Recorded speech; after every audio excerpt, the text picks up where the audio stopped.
One of my favorite places in the world to go is Alaska. And I started out, my dad took me there as a kid, and we've just kind of gone back. Every few years, we'll go up there for a little fishing trip, and it's a super serene and peaceful place.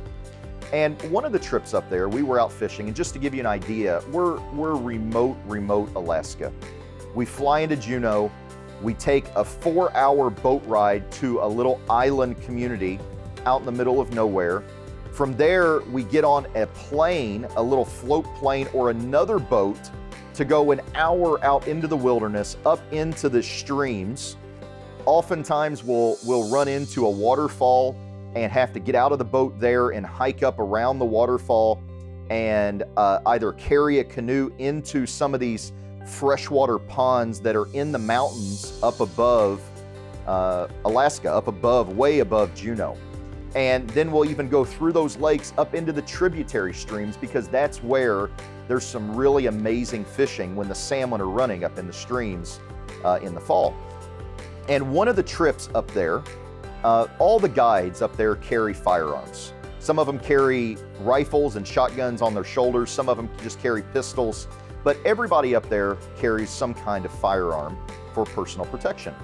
And our particular guide was carrying a big old revolver, a Smith & Wesson 500. This thing is like the Dirty Harry. It's more powerful than Dirty Harry's .44 Magnum. This is a 500 Magnum. And I asked a question because we were up in the stream, and a big old mama bear and 2 little cubs walk out of the woods, maybe 50 yards ahead of us. And we stopped and just watched and kind of the beauty of nature. And I said to the guide, is that pistol really gonna stop that bear? And the guide smiled at me and he goes, Colin, the pistol's not to shoot the bear, the pistol's to shoot you.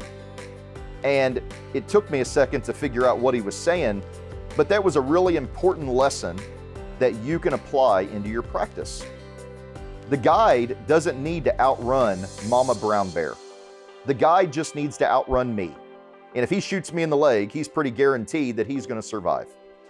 And that's the same way in the crisis that we've been in. It's the same way in your business and in your practice in good times. You don't need to outrun the bear. And the bear in this analogy might be the economy.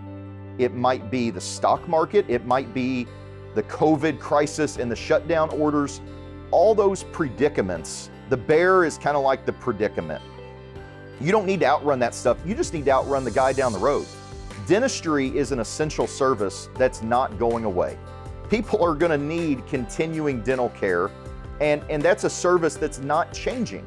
Now, how that service is delivered, how the consumer wants to digest, so to speak, that service may change and may tweak, but dentistry is still here. So the question is not, how do we beat the economy, or how do we practice in a bad economy? The question is, how do we practice and be in the top 10% of everybody in the market area here?